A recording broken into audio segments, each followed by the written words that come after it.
first question is, what are the challenges of remote chairing an IEC meeting? Look, it's a really interesting question, because I think a lot of technical committees and a lot of teams, they rely on meeting face-to-face each year a number of times, and then the remote sessions build on that, but you've already got the rapport. When you're facilitating and chairing a pure remote meeting, if there's no visual contact, you can't read the room, people may not be as engaged, and you're really down to just talking about some technical content, but you can't really engage with people on a personal level. When you've got some video connection, at least you can see people, and people are more engaged in the content. But of course, you can't have a coffee break, or you can't have a face-to-face sit-down discussion. You can't structure the meeting in a way that you can deal with certain topics, have a break, take some issues offline, and have some further one-on-one discussions, because the advantage of these face-to-face meetings is that you can address a range of different aspects of your work in a range of different manners. When you're just online, things really change, and typically most online meetings focus on one or two particular areas. But we're in a dilemma this year, or we're in a situation this year where we don't have a choice. So it's a case of let's see what does work. Let's look at the best way. What works for some teams may not work for others.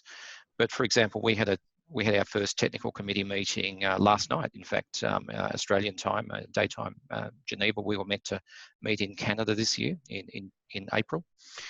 But one of the best parts of it was a virtual coffee break where we stopped for 15 or 20 minutes, and we just went around the room, or went around the group. There were 30 odd people.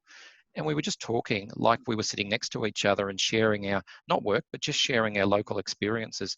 And you could see the room light up. You could just see the faces get more engaged. And the meeting changed after that, because people were they weren't doing anything else. They were actually more engaged in the overall process. And, hats off to the convener of that particular session, because it was a very warming type atmosphere. And I've been on meetings where you're just talking technical content, and you can lose concentration. So, there'll be some things that work really well, and some things that'll be real challenges. And I think as leaders, it's up to us to read the room, structure the meetings so that we can engage with people. And when there's a lot of people, you need to reach out to those that aren't speaking as well, because some people with English as a second language, they may not contribute as much online, whereas in a face-to-face meeting, you can have separate discussions.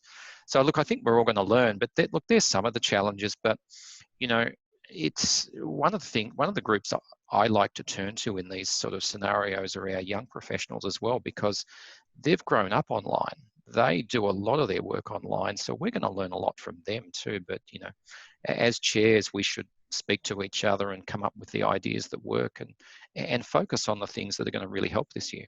So look, there's some of the challenges. Would I be right in thinking that running projects is easier because you're doing a lot of that online anyway? Look, you certainly are. And when you've got a dedicated set of tasks, and you've got actions, and one step leads to another, a lot of companies do it online. Anyway, in Australia, for example, we have online and video meetings every single day, so we're used to that. It's where you're setting up projects, and where you've got a lot of team discussion, where you're reviewing comments on a committee draft or a document that require some in-depth conversation. That's not just routine.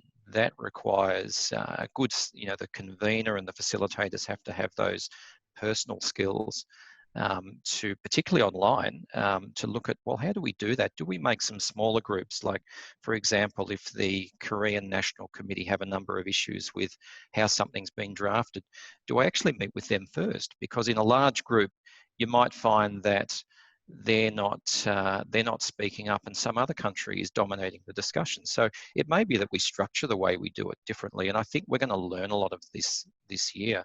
But yeah, look, I'm excited about what we can learn. But it's our people. We've really got to look after our people. And I think I wrote to my own technical committee, TC 106, just prior to what was our first face-to-face meeting this week. And, you know, we are a virtual family. We've got to look out for ourselves, look after ourselves and support each other through this. Yeah.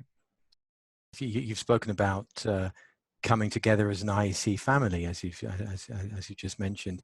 In practical terms, what does that entail? Well, you know, I guess, you know, if you look at the IEC and the experts, you know, we've got regulators, we've got test houses, we've got operators, we've got academia, we come from a whole range, a whole diverse background. But, you know, park that to one side. We're a global family, and, you know, you look at the meetings we had yesterday in our group, we had every single continent represented. And it means, you know, respecting that we're all going to be experiencing the COVID-19 issues and various lockdowns differently.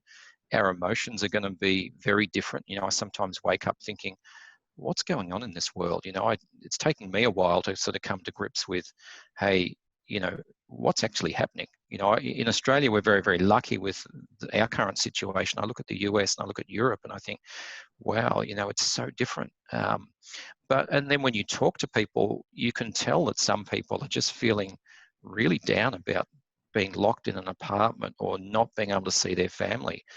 But when you've got these virtual meetings, it's about, you know, we don't need to talk about the technical content. Let's just park that for a bit. How are you going?